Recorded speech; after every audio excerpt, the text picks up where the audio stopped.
Top of the Props is brought to you by Barkingham Palace Dog Grooming at Lemire, 1/10 Holiday Road, Lemire, where every pups are king or queen. Find them on Facebook, Barkingham Palace Dog Grooming, Macarthur. If you'd like to sponsor Top of the Props, contact us, the 81st Minute at outlook.com. We are back for another episode of Top of the Props, and this week we have a Warriors legend, a Kiwi legend, represented his country 27 times, and of course was part of that almighty Bradford Bulls team of the early 2000s. We'll get to all that in a second. Joe Vagana, thank you very much for being on Top of the Props with us today. Hey, thanks for having me. Joe, let's jump right in, mate, and I want to ask you a question about growing up as a footy fan and as a top prospect in the world of rugby league in the Auckland area. Back before the Warriors came into the competition, can you explain how strong and a bit of history of that Auckland Rugby League competition before the Warriors were around? Yeah, well, I was like many other kids who was growing up watching the Winfield Cup it was back then. Mm-hmm. So I think it was the days when there wasn't remote controls for the TV. You had to get up and push the button, mm-hmm. turn the volume up and down. But the Winfield Cup was around. That was a big influence for a lot of us young kids, as well as the All Blacks. So rugby league was strong. Grassroots rugby league was quite strong back then. And so, if you weren't playing rugby, you were playing rugby league in Auckland. And that is and that today, even today, the struggle for the Auckland Blues versus the Warriors and rugby league in general, always fighting an uphill battle for the best kids against rugby union mad country. What was it like? Did you have interest from rugby union coming through the ranks? Did you play, like you just mentioned? Did you play union as well? Yeah, we were growing up in the days where schools you had to play rugby for your school before you go and play league. So, the first 15 was priority. However, the school that St. Paul's College, which has got a rich history of rugby league success in college league over here, we actually entered one of the earlier competitions in Auckland, which we ended up winning. So the priority of playing first 15 wasn't so much when we started winning the local competitions and winning a bit of computer equipment for the school, which worked out well for us league boys. Were you always a big unit? Yeah, I was always quite big, fast, twinkle toes, all that sort of stuff. Yeah. Yeah, I was always a halfback stuck in the props body. I feel your pain, mate. I feel your pain, and that's why I started this podcast. I just wanted to do something for front rowers, and some people might find it surprising, but front rowers, like, everyone's got a great yarn to tell, and I think people don't understand. There is an art form to playing front row rugby league. There really is, and I know there's a lot of you got to be better than your opponent one-on-one, and you've also got to lead your team too. But there's little intricacies, if I pronounce that properly. There's little things that make you a better player than someone else, isn't there? And for a front row, it takes years and years to develop, doesn't it? Yeah, well, they say it's you don't fully develop till you're 27, 28 in the front row department. Whether that's changed these days, I'm not sure, but I think that was the age that was we were told that you don't really fully develop into a front row until that age, and it definitely is. It's one of those positions, and and the years I was growing up, I was coming through the game. Man, there was some front rows that I used to look up to, and they were just class everywhere. So I had a lot of opposition, and a couple of teammates that I was able to learn my trade and earn a few bruises and bumps, and while I was learning. And you played for the Richmond Rovers in the local competition. How old were you when you first played A grade, first grade? I guess you could call it. When did you get your first start there? Yeah, I was 16. I was 16 at the time. How was that?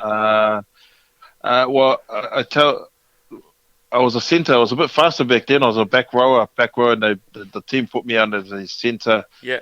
Put me on as a sub.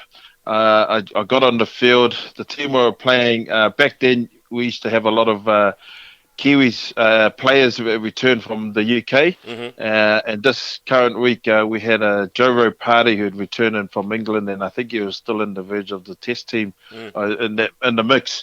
He tapped the ball as a winger, tapped it, ran straight at me, and I remember rolling back a couple of times, and that was my introduction as a 16-year-old to Premier football. And you played for the Junior Kiwis for several years in a row. So you're always earmarked, I guess, for higher honours. Could you feel that as a kid coming through? Was there some hard heads in the local competition over there that wanted to get one over you and just remind you or bring you back down to ground, bring you back down to ground zero a little bit? No, I think back then, the competitions, like I said, rugby league was quite strong. There was before the professional game came through, from under 10s, under 8s, under 10s up, there was always a lot of competition going on.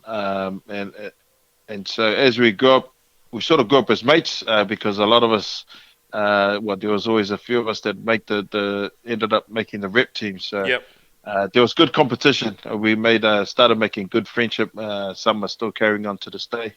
And for people out there that maybe not across the history of Auckland Rugby League, do yourself a favour while we're all in lockdown and have a look at the background of that competition. And for people out there that don't know, this is how good the Auckland comp was and the depth of the players they had. And you might remember this, Joe. An touring Auckland side went over to the UK in 1987 and they beat Leeds and Wigan. Two huge sides in England. Yeah, I think we got an Auckland team that went pretty close, or gave, I think it was Australia, a good run. Run for their money. Back it was Carlaw Park was the main ground back then, back in my days, and we had the likes of Manly come. Graham Lowe brought us. The team came down, and I think, which I was quite lucky to be part of that team that. Played in that game, but against the Cliffy Lions of these worlds, and it was Marty Bella. So we had a lot of teams, and there were some strong Auckland teams. There was, like I said, there was a lot of ex players when the English season would finish in the winter, they would return back to this side of the world and play in the local comps. So yeah, it was strong competitions. And just to put in perspective, back then, when you're coming through the under 16 grade, you might have 16, 18 teams for the year. With the professional game it is, and current, my son's played in the under 18s last 2 years ago, and there was only 6 teams in that. Wow. And that's Auckland comp. So the grassroots has changed in that sense. But I guess, with the professional game, a lot of young kids have moved on to try and better make their career, make their mark over, in particular in Australia. Yeah, and scouting's a big thing too. There's scouts from every club, everywhere these days too, and it's very similar in most competitions and most regions. Once were rugby league strongholds, and for different reasons they have whittled away a little bit. So just going back to Carlaw Park as well. So that was the mecca for rugby league fans in New Zealand, wasn't it? And unfortunately, it's no longer.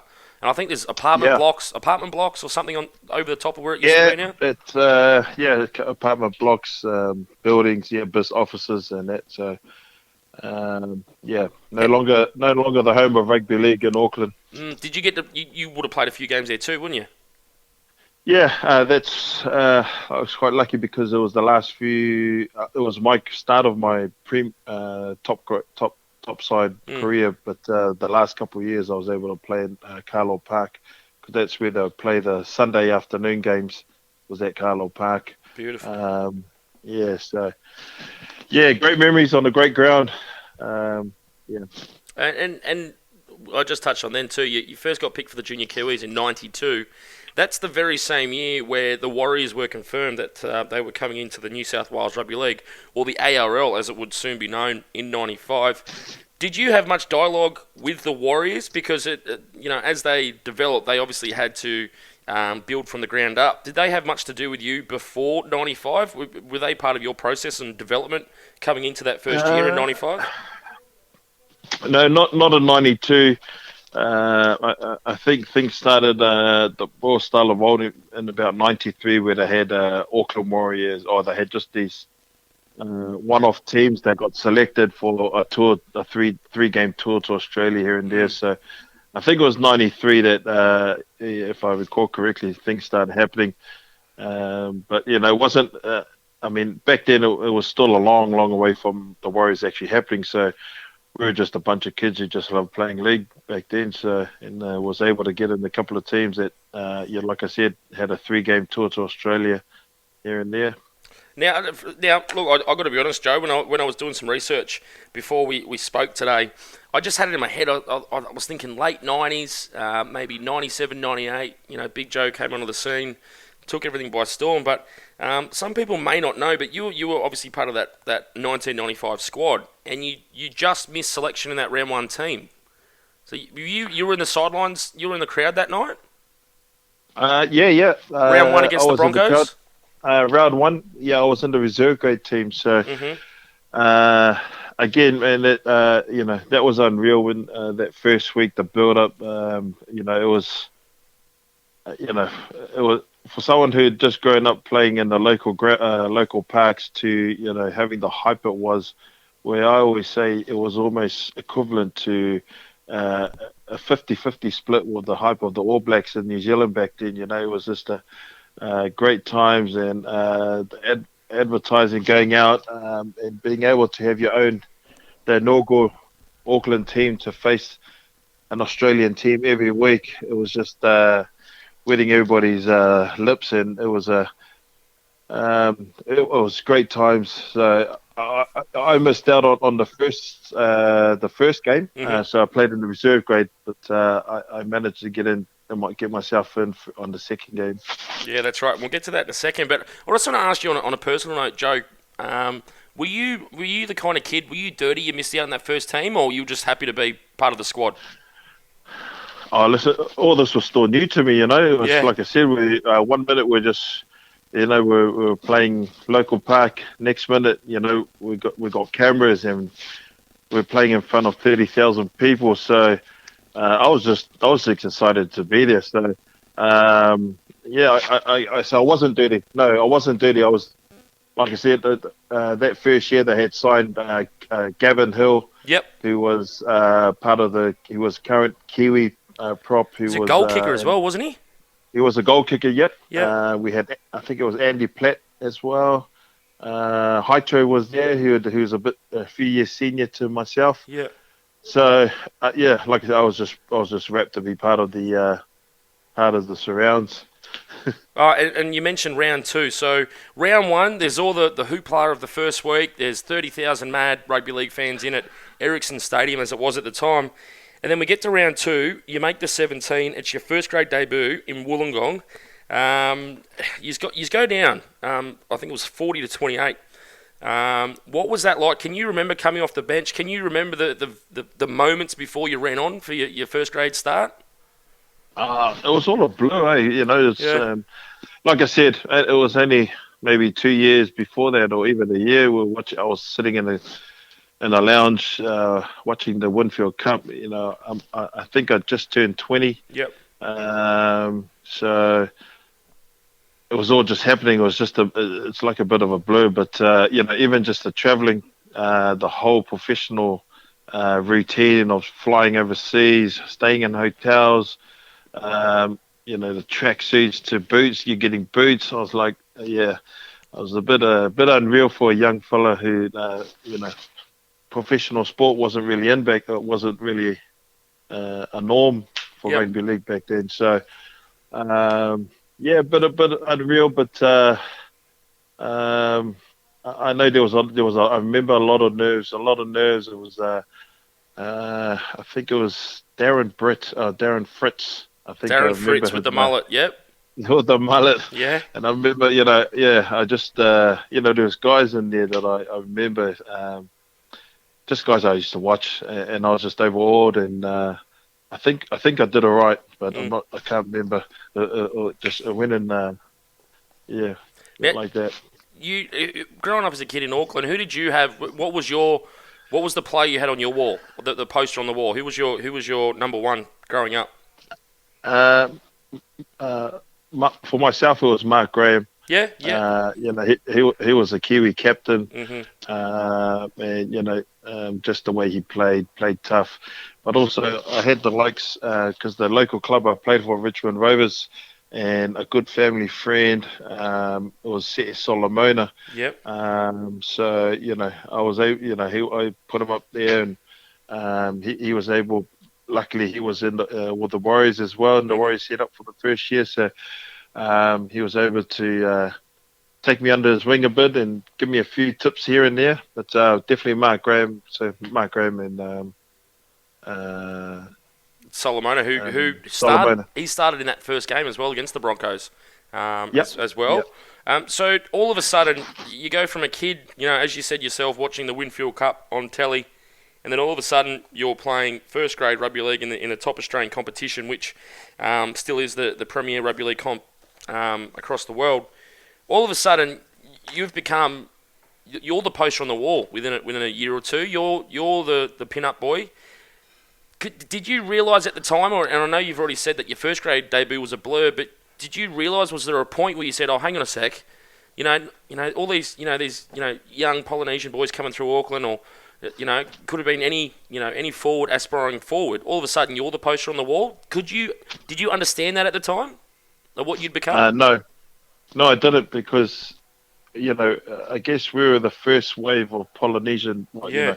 As for the Warriors, as a Polynesian fellas coming through as professional players, and to be traveling weekly, to be, like I said, having everything thrown at you that comes with being a professional athlete.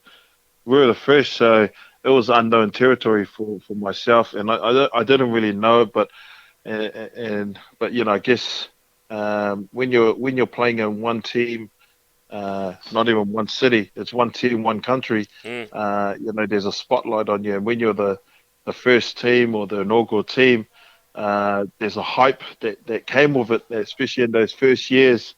So there was a lot of unknown territory with, uh, being in the spotlight Yep. for the good and the bad. Mm. But yeah, it was no, I wasn't used to it, and I didn't realize that it was. I was just a young kid who loved playing league, and I had good mates that was in the same setup as myself. Yep. So yeah, I was just enjoying myself. And we spoke about some of the guys around that 95 squad. And what I noticed too, and if people want to go back through that 95 squad, just jump on the internet and have a look. But a few names that come to mind. There was a heavy import influence to go with some of the local talent, which obviously was good enough to play in the Australian first grade competition. Guys like Phil Blake, Greg Alexander. You mentioned Andy Platt. Dennis Betts, was he there the first year or the second year? Yeah, he was there the first year. Yeah. Yeah, he came. Yeah, he came. Yeah, And, he and was there. He was a big signing. yeah, and So Dean Bell, he came back from the UK as well. yeah, he was the Um, inaugural captain as Dean Bell. But yeah, it was just being in the same room as Brandy and Phil Blake, man, it was yeah, it was something out of his worlds for a young guy who'd just been, like I said, been following the Winfield Cup, and next thing I know, I'm rubbing shoulders with these fellas in the same team. So, but those guys, they were able to bring, they were used to this professional um, training and yep. environment. So, the way they trained changed our mindset. I'd come from a Tuesday, Thursday training in the park, Saturday run on the field, play the game sort of Mm, thing. And then as it got closer and closer to the 95 kickoff, that's when we started training 5, 6 days a week, and different weights and swimming and all sorts of different training methods. But the way these guys, their attitude, Brandy and Blake and Dean Bell, all these guys who've been playing a bit, had a few years under their belt as pros. Yeah, just I guess their attitude and mindsets to training was the difference. It's what really able to spread it with us younger fellas. and you mentioned travel as well. I mean, that would have been would have been crazy, the first couple of years for the club in general, and for the coaching staff to work out what the best methods were to get the best out of players for away trips, particularly if you had to go back to back. Did you guys find it really difficult to find what was best for the team, or was it just try something different, every year? Was there different methods involved in trying to get the best out of away trips and try to get a win as much as you could? Yeah, no, there wasn't. Well, not that I know of as a player. I think, it was always, if we're playing Saturday, we'd always leave on the Friday morning sort of thing, land on Australia after 3-4 hour flight, get out, do a captain's run, get a bit of sweat on, loosen the legs and the limbs after 4 hours on the plane, on maybe an hour on the bus.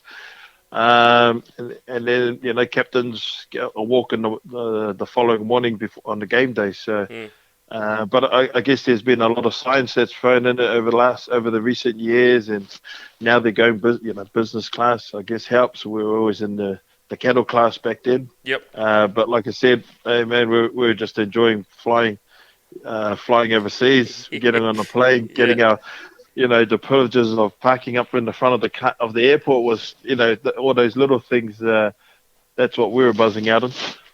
And if your head wasn't spinning already, in 1996, your name is read out for your New Zealand Rugby League international debut. You guys play Papua New Guinea in Rotorua, and you win the game easily, 62-8. But to put this pack in perspective, and you talk about depth, the starting side, Pongia, just some names here, Pongia, Iro, Carney, and Horo, they all started. And what about this for a bench? Ellis, Vagana, Ruben Wiki, and Tyron Smith. So what was... Do you remember that day, debuting for the Kiwis? Yep. It was, again, another one of those unreal moments for myself. I remember walking in to the team hotel, and Frank tells me that I'm rooming off Quinton Ponga, and here's my room. Yeah. You just go up to your room. I was shitting myself, because yeah. Quinton's, he's he's been there, done that, and he's already got a reputation as one of the tough guys of rugby league, and he's from the West Coast and the Goldie Mines here in New Zealand. So I was a young kid. I was shit myself getting in there, and I opened the door and I disturbed. He was having a little nap, and I woke him up. So I was even more petrified. But yeah, no, he took us. They were great guys. Took us under their wings and just made it all comfortable for us. Well, for myself, it was a newbie, and just again, like a lot of other guys, just gave us a few tips and just told us to have fun and enjoy ourselves and do what we did that got us here. And if fast forward years and years later, the Kiwis win the 2008 World Cup, and then from there, there's a bunch of tournament wins, and now today, it's you flip a coin against Australia, New Zealand, England, all these teams, but back then there may not have been as many wins, say, against Australia, but was it a different vibe in a Kiwi camp back then? Because there was a bit more localism about it, more guys playing locally. Was it a different vibe to, say, when you first went into camp with New Zealand in 96 compared to 2006, where I think you won a tri-series or something around that time as well? Yeah, so I guess over those years, everything had improved, evolved. The game had changed. Player shapes have changed, and so from those first years, I think things had changed. Players had changed, but there was, I can only speak from a New Zealand camp, and I'm sure like other camps, there's always that brotherhood that always stays the same, whether you're making your test debut or you're playing your 55th game. But so in that 2006, I think it was, I was only called in at the end. I was actually having a holiday with the family, and I think it was Greece, and I forgot a phone call to come in if I could fill in for a week game against England, because one of the boys was with injury and that. I had to persuade my wife and kids if I could go back I was going to a say, what couple did of your days wife early. say? Uh, I mean, luckily I've got a understanding wife who knows that, you don't get many opportunities to play for your country. Yep. And I was out of action for a few years. I hadn't been selected for I think 5 years in the Kiwi squad. So I jumped at it, and it wasn't a hard decision. And We were on a plane, went back and had a game against England, and then that was it. That was my last game. well, you got to do it, especially if it's your last game and you don't know if you're getting another one. That's Yeah, well, like I said, any phone call when you get to opportunity to play for the black and white jersey, mate. Yeah, you grab it. yeah. I just want to go back to the Warriors for a second. So we talked about travel and all the rest of it. Now, when I look back at those Warriors teams, I think that there was opportunities there to make the semis and maybe just not good enough at times. And if you look at the finishes from 95 to 2000, when you finished up with the club, the team finishes 10th, 11th, and you got to remember too, these are 20-team comps. In 97, 7th in Super League of 10 teams. In 98, 15th, 99, 11th, and in 2000, 13th. When did it become, or did it become a thing at the club, or did you guys start to realise, okay, we're close enough, but it became a frustration thing? Were you guys aware of being close but not good enough? Yeah, definitely. I mean, it's like I mentioned earlier. When you're one team, one country, and after the first couple of years, the initial years, and so you've got 4 or 5 Super Rugby teams Mm, around. So when the Auckland Blues used to lose, when they seldomly lost, you know, the media would jump on how good the other teams were playing. yeah, Well, when we had lost, the spotlight was on the Warriors, and why we're doing this. But we were trying everything. I think looking back at it, maybe it was, just getting used to mental toughness for ourselves, mm, being tough on ourselves, and getting accustomed to that week in, week out grind of 80 minutes. For us guys who who had only started playing in the NRL, but definitely, it's like it's always comes down to mentality and attitude. I've always thought, but we've always come close. There's always been a couple of times when maybe the bounce of the ball hasn't gone our way, mm. a call here and there, but overall, I think it was just attitude and just simple errors that let us down as a team, and just didn't let us get to play any finals back then. So yeah, bit of a shame. I want to talk about your exit from the club and then your signing with Bradford. So you're one of the stars of the club, and we already touched on before that there wasn't too many Polynesian superstars back then, and yourself coming through, your cousin Nigel as well. The side's competitive, as we just touched on, not quite there, and the club finds itself in a bit of financial turmoil as well.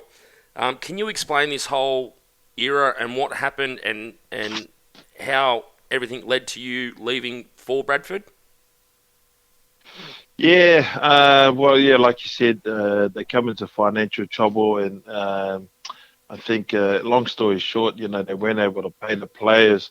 At the time, there was current Kiwis. There was about 5 or 6 of us current Kiwis, and we sort of held strong and said, "Oh, listen, if we lead the charge and say that, just to honour everybody's contract, including the young guys who had just signed on a smaller deals. I think it was they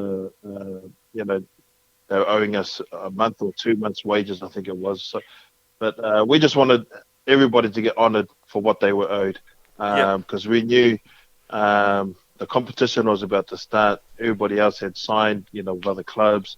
And if worst case scenario, we could have signed somewhere else, we'd find the club being, well, we said we're current international players. Our intention was to stay strong, stay as one, and get through this together. But unfortunately, that didn't happen. And then there was a couple of cracks with guys within our group started to sign for started to sign, which caused a bit of uncertainty with guys, and then yeah, I think it was the World Cup at the same time as well. We're in England, yeah, and I guess the word got in over in England, the Warriors, and so uh, yeah, ended up in a hotel reception area talking to the Bulls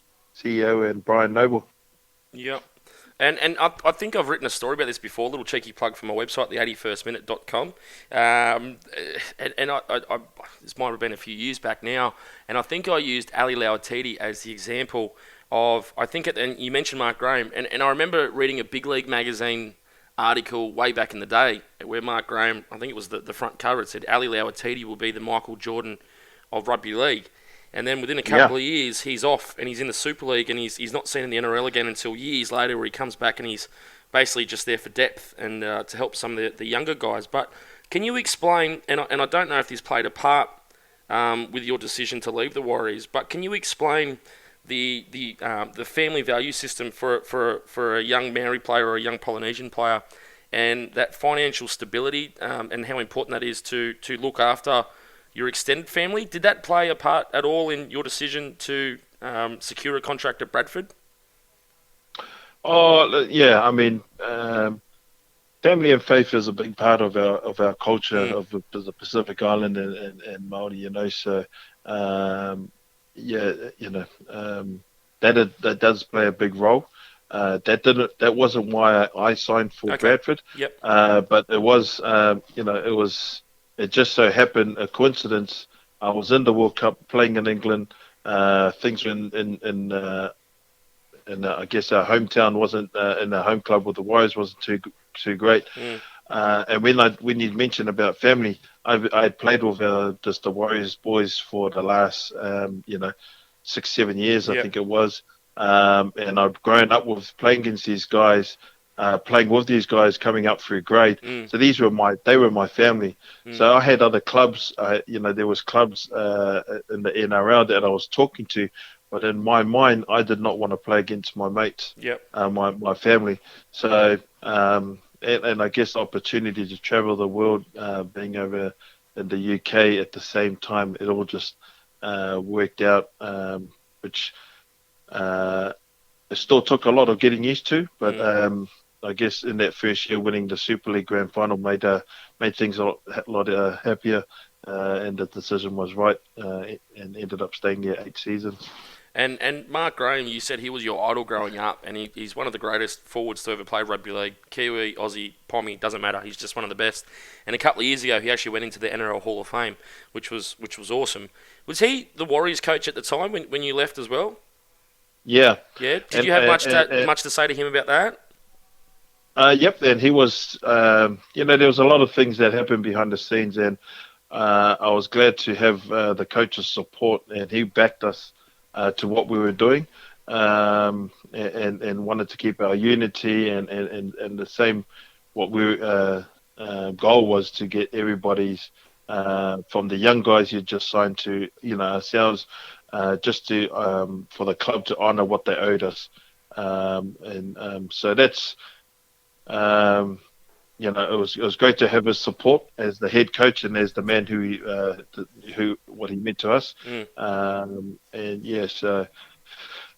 like I think he left as well after that year. He moved on to other parts. I think rugby union. But it was to be coached under your idol was a bit of a unreal experience. Another one of those things in my career that I'll never forget. I think I remember. One of the first things I did when he came to training was I asked for his autograph. I think at that time I was about 22 or maybe 23, and I felt like a little kid when this guy who he was still bench pressing 150, 160 kilos, smoking a cigarette, had a cigarette in his mouth, carrying his clipboard. But I wasn't going to say anything to him because he still was built like a bloody bodybuilder. at the time. So yeah, it was awesome experience. One of those things I cherish, being coached by my childhood hero. And all of a sudden, so we just spoke about being perennial bridesmaids at the Warriors. You go from being bridesmaids, you hit the bloody jackpot when you go to Bradford. And I'll try to go through this as quickly as I can for people because I could be here for 20 minutes. You get to Bradford, you lose the 2002 Super League Grand Final. You win in 2003, and correct me if I'm wrong here. You win in 2003. You win the World Club Challenge. Lose 2004 Super League Grand Final. You win it again in 2005. You win the World Club Challenge again a couple of months later. What was that like? You just walked into the greatest Super League team, arguably, of all time. That must have been amazing. Yeah, like I said, 2001 was my first year. Oh, yeah. Sorry, with you the won that Bulls. too, didn't you? Yeah, so Yep. that was we lost in the Challenge Cup final and we won the Super League final. Okay. So yeah, we won one, then we lost the final. Then in 2003 we were the first ever team to win all three trophies available, and then won the World Club Challenge as well. So yeah, it was unreal. Like I said, I signed for, I think it was 3 years, ended up staying for 8. And it was a family club environment that kept me there. Had a couple of the Paul brothers that was there in my original year there, as well as another Tavita Waikona who I grew up playing in the Junior Kiwis with. So had a great time. A couple of Aussie boys with Mick Withers from the Balmain Tigers. Did you have Vaynerkolo as well? Leslie Van der Kolo came a year later, 2 Yep. years later. Then Shantaine Hape came, and they formed a pretty lethal combination over the years. Yeah, we just had a great team, had a great bonding team. We taste some success over the 8 years I was there. Lifted some trophies, made some finals, made some memories. And just for fans or Aussie fans or fans in New Zealand, can you explain what the difference is between the support for a team in the UK and what the fans were like in Bradford through these amazing years compared to, say, what the supporters are like in Australia or New Zealand? Yeah. I mean, listen, it's I've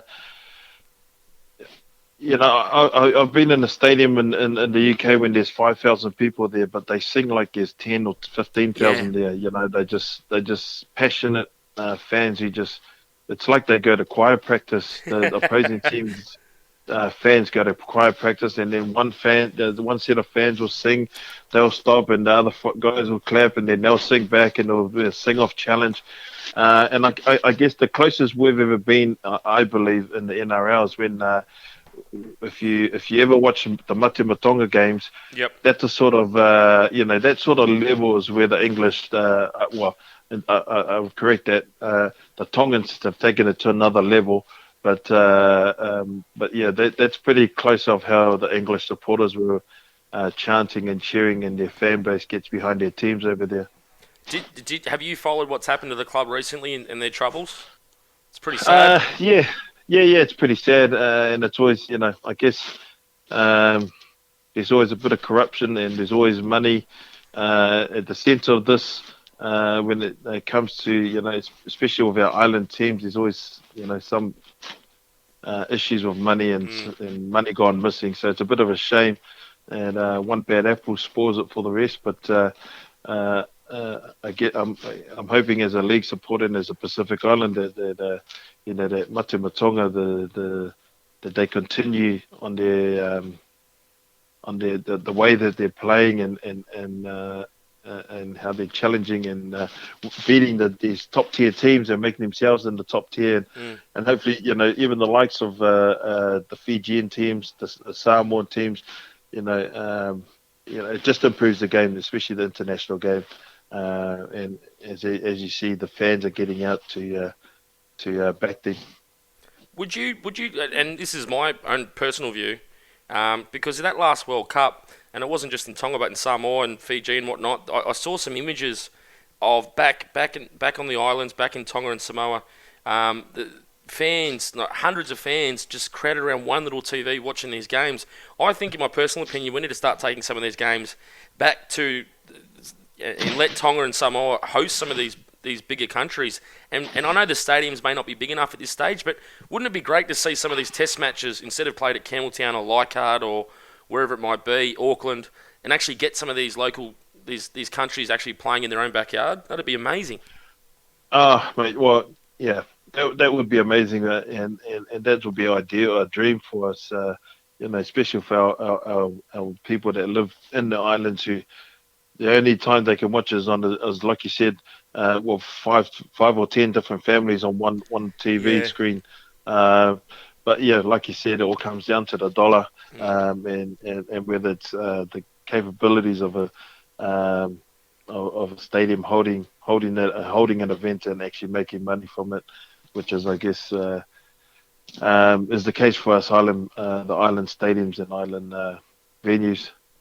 And I just want to mention for everyone out there too, Joe Vagana was named in the Bradford Team of the Century. Now, if you look back through the history of any of these big English clubs, that is a mighty feat. What was it like? I assume that you were over there, or you went back for the night and a gala dinner kind of thing. What was it like to make that team? Yeah, no, I was still there. Okay, cool. I was still over there. So, and like any player would tell you, the first sort of respect is, you play for yourself and be the best you can, but then all you're playing for is that your teammates get along, that you don't let your teammates down. But then I guess with the fans are the next, that that they're backing you and they're supporting you, and I guess for the English as well, with the chanting, they definitely let you know if they spent the right money, if they spent they bought the right person, or they haven't. And I was just quite lucky, and I had a great bunch of guys around me that I was fortunate to get into their team of the century. So yeah, to get a pick from the fans was another special moment. This might be a little bit too hard to answer, or it may not be, but looking back at those great Bradford teams of the early 2000s through to the mid 2000s, how would the Bulls have held up in week to week NRL battle? Where do you think they would have came? Yeah, I always, at the time, we always asked ourselves that, we always said, man, we'd back ourselves to, be in that, in the finals, Yep. to be in the finals and give it a good run. And I guess, the difference is, when I first went over there, because I guess I was one of the, when I first went over there, I was still in my, I guess prime years. Yep. I wasn't going over to retire. I think I was 24, 25 at the time when I went over, so I still had a bit of juice. And over that year and the previous other years, I think Furno come over. So guys were starting to come over to the UK, Yep. still in their prime, still had a game, not coming over in their last 1 or 2 years just to make a couple of dollars and retire over there. So it changed the game, I guess, and made it a bit more, made it a lot more competitive. I guess in the past you see big score lines where I think a lot of the influence of a lot of the Aussie coaches and with the defence tightened up around the defence over the years in Super League. So yeah, it was a great game. It tightened up. It was a lot of stiff competition, but I guess for us in those years, we definitely saw ourselves. Well, I know as a playing group, we always asked ourselves, man, we could do this, and give it a good run in the Aussie comp, because it was a week in, week out sort of mentality, which I guess gets you into the finals in any competition, and we believed we had it. You're over in Bradford. You're doing your thing. You're winning comps. As you just mentioned, you're at the peak of your powers, and doing your thing over there. But at the same time, in those early 2000s, the Warriors finally turn a corner, and they win the minor premiership in 2002. They make the grand final, and the Stacey Jones try early in the second half. We all know what happened with Richard Villasanti. I'm assuming you watched the game, but what were your feelings watching the Warriors, their rise, and seeing guys that you grew up with and played through the grades with, like Jones, Lauatiti, Fafa Ili, Melly, Jerry CEC, Guttenbill, Swan. Did you Yeah. have mixed emotions watching them come good? No, listen, I was gutted. Yeah, Gutted in the sense that I was missing out because that was and still is my team. yeah, That's the one that gave me the breaks. That's my hometown. I'm born and raised in Auckland, and I had I think it was 6 7 years from the start there. So I was gutted that I wasn't part of that finals for the club. mm, But I was over the moon, and I was cheering on. I remember we all came over to my house and we watched those finals. And we cheered. There was a few of us over there, all the Kiwi boys and Aussie boys that came over. It was cheering on our boys, our Warrior mm. boys. So yeah, mixed emotions, but mainly because like I said. I was only wishing I could have had that opportunity to play in those finals with the boys, but I was wrapped for my ex-teammates, the Stacys and Logan and the guys you mentioned, being able to make their charge to the finals. Was it? Did you like? I know you said that was your team, but um, did it feel different watching them? Like, different ownership, all that stuff, different coloured jerseys, all that, or did it still feel like that was the Auckland Warriors? Oh, it still felt like for me. It still felt like the Warriors. Mm, It still felt like that I was part of it, even though I was wearing another jersey in another country, another competition. I was still part of that team. Uh, still riding the wave with them, just not with my boots on and on the mm. pitch with them. But yeah, it was really awesome to see. It was exciting times for us, and I forget which year when the Warriors played Roosters when Ruben took the kickoff. That was one of those finals when he took the Oh, kickoff to Soliolo. oh, yeah, and Uh, Solo. Yeah, no, I yeah, remember that he was playing and the that centres and Solo. It was yeah. knocked him straight So out. that knocked him straight out, and I'm sure that was a quarter. Oh, that was one of the first week of the finals too. And I remember all of us English boys or Kiwi boys living in England, Mm. all at my house watching it. Just ran. Oh yeah, He's just a freak, Ruben Wiki. He's an absolute he's. freak. Have you seen him now? Obviously, you've seen him now. That's incredible, Oh, like what he's done to his body. How old is he?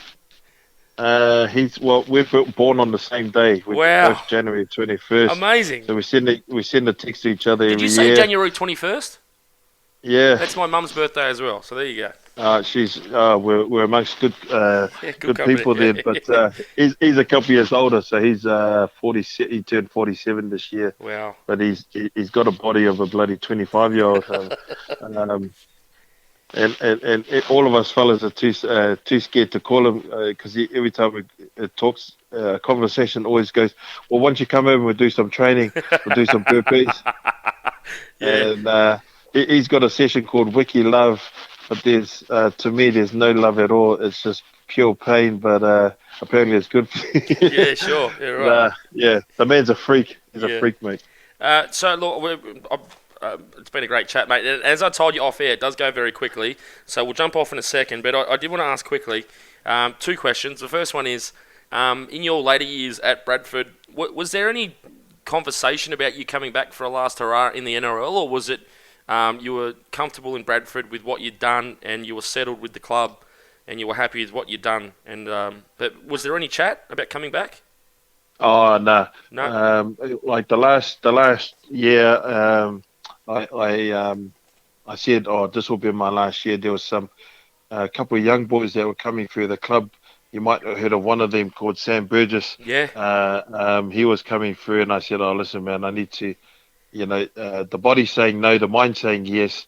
Mm. The club was quite good, where they wanted me to carry on for a couple of years because over there you get 10-year testimonials. Mhm. So they even offered me a role, a way to get in for my 10 years. But I said, oh, I'd love to, but I think it's the right time that I go up on my own accord rather than getting pushed out by the club or the fans. So no, when I decided, it was a tough decision. It was easy but a tough decision, Mm. and it was the right time for me. And I haven't missed it. I just since I retired, I've never missed any games. Not well, I haven't missed playing the game, but I've missed Mm. I guess the changing room camaraderie, Yep. the pranks, the jokes, the swearing, the telling off, and the Yeah. halftime blasting from the coach and all. But yeah, but I had my time, had a good career, and yep, it was time for me to come home. I've done a little bit of um, stalking online, and obviously very successful, Joe, in what you do now. Can you explain to everyone what Joe Vagana is doing these days? Yeah. Well, if you asked me You're doing it when I right was for playing, yourself. if I was going to do this, I'd never in a million years thought I'd be doing this. But yeah, it's I guess I'm in the hire. I'm hiring. I have a machine hire business with diggers Hmm. and heavy plant, and also have a deconstruction company, and then it's deconstruction civil. So.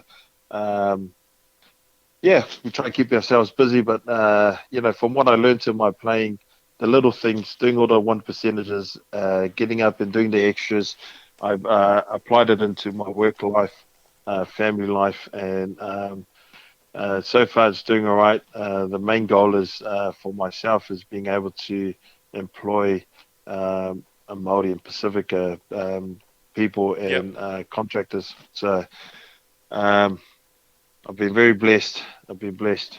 You're a good man, Joe Vagana, and you're off the dishes tonight. Are you back on I'm tomorrow? off to this. No, no. Oh, yes, I am back on. So What did another what did what did you cook tonight? Just by the way.